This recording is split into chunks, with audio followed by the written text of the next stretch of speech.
100 years of wisdom in just 10 minutes sounds like an impossible task, except if you're Darren Hardy, publisher of this magazine, Success Magazine. This is the current issue. For 20 years, Darren's been doing the impossible and helping tens of thousands of others do it. So I'd like you to give a big welcome to Genius Network, Darren Hardy, the visionary force behind this. Give it up. Thank you, man. Thank you. So the question I'm asked most often is, with all the fascinating, interesting people that I get a chance to meet and study and spend time with as publisher and editor of Success Magazine, who are my favorites? And so what I want to do today is to tell you not just my favorite, but the one that had the most impact in my life and in the financial results and in the personal results of my life, having had the chance to spend time with this unique individual. And it came from meeting a man on a plane, and we got to talking, and he started to tell me about his grandfather who had just turned 100 years of age. So he was a centenarian, which I was fascinated because I'd never met a centenarian. And the story is that he had immigrated from what used to be the Soviet Union, which is now the Ukraine, to the United States with his family, and they grew up in abject poverty. They lived in the basement of another family's home his whole growing up years, and because they couldn't afford to sustain themselves, he couldn't go to high school, and so he never went to high school. Yet, he went on to become extraordinarily wealthy, well-respected, and very well-loved. And so for me, that's the trifecta of success.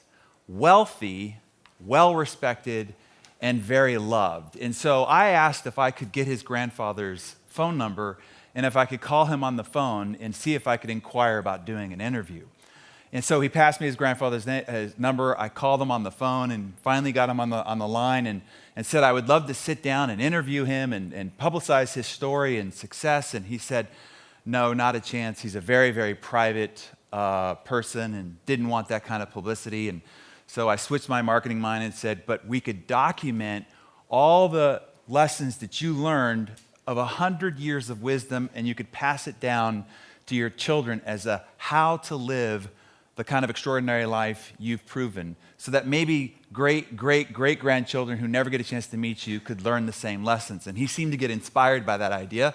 So I said, I will help memorialize that for you if we spend some time together. So I said, before we get together, I would ask that you write down everything you possibly learned that contributed to your extraordinary life on paper, okay? Just prepare your notes for it. And he seemed very committed. He said, I'll give this some very diligent thought, and I'll be prepared for our meeting. And so the day of the interview came, and I was excited. I don't get excited about a lot of interviews because I have to do so many of them, but this one just had some sort of a mystique and magic to it. So I remember pulling up to the big iron gates as they slowly opened up. And then I start driving up the horizon, and as soon as I got over the horizon, I could see this palatial estate, which meant this guy was obviously wealthy. And I park my car, and I go to the front door, and I'm greeted by his estate manager, and then shown to the library. And I walk in this room, and it was absolutely breathtaking.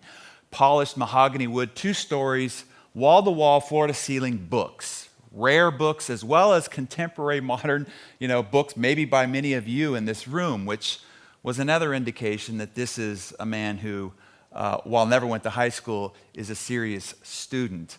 So in the middle of the room were these 2 vintage wingback leather chairs, creased just perfectly like out of a Ralph Lauren catalog, and a marble table in the middle. And I even as I tell you the story, I could smell the leather of those 2 wingback chairs. So I took my seat and put my recording device down and my journals that I had come and the pens to wait for this deluge of wisdom that I was going to get from this man.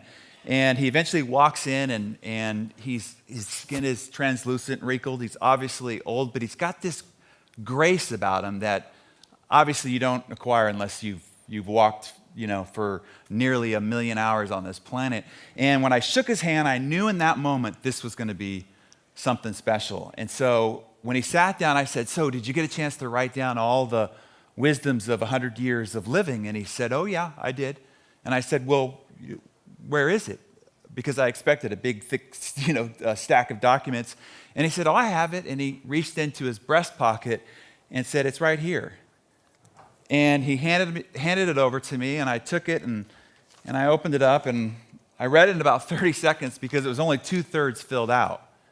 And I said, that's it? And I realized then that I was being disrespectful. And I said, well, how is all this? It's no way that all this is possible with what's just on this piece of paper. And he smiled knowingly and said, that's the problem, is that you could hand this piece of paper to a young man, and they will open it and they will read it and they will think that they understand it, but they will disregard it and they will go on looking for more fanciful, complicated, seemingly mysterious ideas in order to capture their success. And he said it won't be until somebody arrives 100 years later when they're contemplating their life and trying to make sense of it that they will then reread this piece of paper and say to themselves, that was it. Everything you ever needed to know to be extraordinarily wealthy, well-respected, and very much loved appears on this piece of paper. And he could tell that I was stunned and stunted by this idea. And so he went on to explain, he said, look, because I never went to high school, I wasn't very smart. And I thought that was a disadvantage. And so every endeavor I pursued, I just had to find out what were those few things that made this work.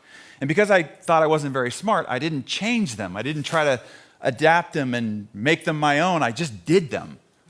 And then because I did them over and over again, I got really good at them. And the thing that I thought was my disadvantage became my great advantage. And the first thing that was written on this piece of paper was, only a few things matter to anything. And he told me, and we went on for another 2 hours, and I don't think we talked about anything else that was on this piece of paper, but about this one concept, and that is, you want to find those few things, and then you want to stick to them, and then you want to master them. And you see, I think at this point of the conference, you've been given so many ideas, and we're always looking at the bleeding edge, what's new, what's novel, what's shiny. And this, I think, is a really important reminder that when it comes down to it, when you go back to your businesses or your relationships or your lives, in the end, only a few things matter. So I want to unpack this for you. I remember watching a Stephen Hawking's documentary, The Grand Design. He's trying to explain the cosmos and the universe. And he said, you can understand the cosmos, the universe, and complicated systems like the brain because they all boil down and are governed by a few simple principles. A few simple principles govern the entire universe and the cosmos as well as the brain. And when you understand those simple principles, you now know how to make sense of and govern and master these complicated systems. And so that's what I want to help you discover. So let's talk about finding. The guy that really helped me find what really matters is when I interviewed this guy, Dr. Oz. And at the time that I interviewed him, he was running a nonprofit organization, best-selling author, and he was still doing 200 open heart surgeries. And I asked him, I said, how is it that you possibly are able to get all this done, much more than me? And he was always relaxed and at ease. And he said, look, anything that you do, there's only a few things. There's a few vital functions. Even open heart surgery, there's hundreds of procedures that are done before I come in, and then I do 2 or 3 things, and those 2 or 3 things matter the most of whether the patient lives or dies, and I focus only on becoming masterful at those 2 or 3 things. When I do them, then I leave the rest to the capable team. Same thing with running a television network, running a nonprofit organization, all of the rest. That's finding your vital few functions. Then, when it comes to focus or sticking to them, this is the guy that I really learned this from. When asked, what is the most, of any revolutionary product you or Apple's ever created, what are you most proud of? His answer was, I am as proud of what we don't do as I am of what we do.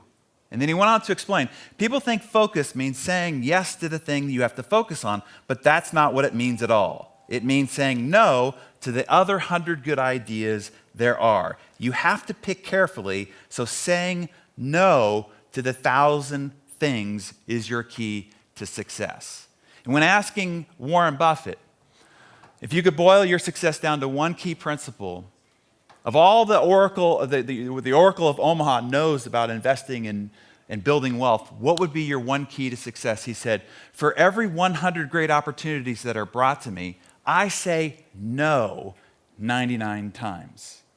So I hope that in this brief period of time, taking 100 years of wisdom and boiling it down into 10 minutes, that you don't wait till you get to 100 years before you truly understand that in any endeavor, in any activity, in anything that you're pursuing success in, there are only a few things that matter. Don't leave the field of the few things that matter to chase the novel, the new, and the exciting, because ultimately you'll leave success on the table.